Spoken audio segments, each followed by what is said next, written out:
জিরানিয়ায় পর্যটন দপ্তরের এক অনুষ্ঠানের মধ্যে প্রফেসর ডক্টর মানিক সাহা বলেছেন যে পর্যটনের নিরাপত্তা ট্যুরিস্ট পুলিশ নিয়োগ করা হবে শীঘ্রই। মুখ্যমন্ত্রী প্রফেসর ডক্টর মানিক সাহা বলেছেন, রাজ্য সরকার রাজ্যে পর্যটনকে বিশ্ব পর্যটনের মানচিত্রে নিয়ে যেতে নিরলস প্রয়াস চালিয়ে যাচ্ছে।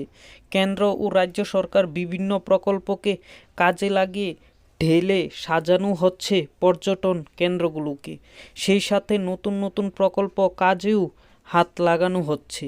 তেমনভাবে নতুন প্রকল্পের ভিত্তি প্রস্তুত স্থাপন করা হচ্ছে। আগামী 2 বছরের মধ্যে রাজ্যের পর্যটন বিশ্ব পর্যটনের মানচিত্রে জায়গা করে নেবে বলে আশা প্রকাশ করে রাজ্য সরকার। শুধু পর্যটন কেন্দ্রগুলোর উন্নয়ন কিংবা নতুন পর্যটন কেন্দ্র গড়ে তোলাই নয়, রাজ্য সরকার চাইছে পর্যটনের নিরাপত্তা সুনিশ্চিত করতে। তা না হলে পর্যটন কেন্দ্রগুলো যতই উন্নতি করা হোক না কেন, আশা প্রকাশ করেছেন রাজ্য সরকার, শুধু পর্যটন কেন্দ্রগুলোর উন্নয়ন কিংবা নতুন পর্যটন কেন্দ্র গড়ে তোলাই নয়, রাজ্য সরকার চাইছে পর্যটনের নিরাপত্তা সুনিশ্চিত করতে।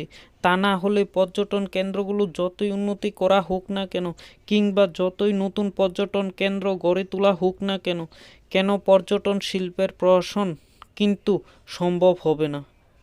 আর তার জন্য চাইছে নিরাপত্তা। জিরানিয়ায় পর্যটন দপ্তর একটি কর্মসূচির শেষে সাংবাদিকদের মুখোমুখি হয়ে প্রফেসর ডক্টর মানিক সাহা জানান, রাজ্যে ট্যুরিজম পুলিশের নিয়োগ বিষয়টি সরকার ভাবনা চিন্তা করছে।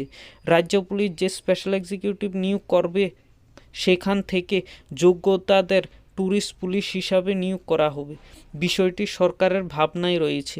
এর জন্য যে সমস্ত প্রশাসনিক প্রক্রিয়া প্রয়োজন হবে সেগুলো খতিয়ে দেখা হবে। ফলে মুখ্যমন্ত্রী চাইছে পর্যটন শিল্পের প্রসার যাতে কোনো ধরনের ঘাটতি না থাকে। মুখ্যমন্ত্রী জানান, এর আগেও ট্যুরিস্ট পুলিশ নামে একটি টিম গঠন করে ট্রায়াল দেওয়া হয়েছে। তবে আগামী দিনে যে ট্যুরিজম পুলিশ হবে তা কিন্তু মুখ্যমন্ত্রীর বক্তব্যে স্পষ্ট। মুখ্যমন্ত্রী আরও জানান, এই ধরনের পুলিশ নিয়োগ হলে মানুষেরও আস্থা বাড়বে, কারণ নিরাপত্তা সুনিশ্চিত থাকলে পর্যটন রাজ্যে আসবে পর্যটকরা।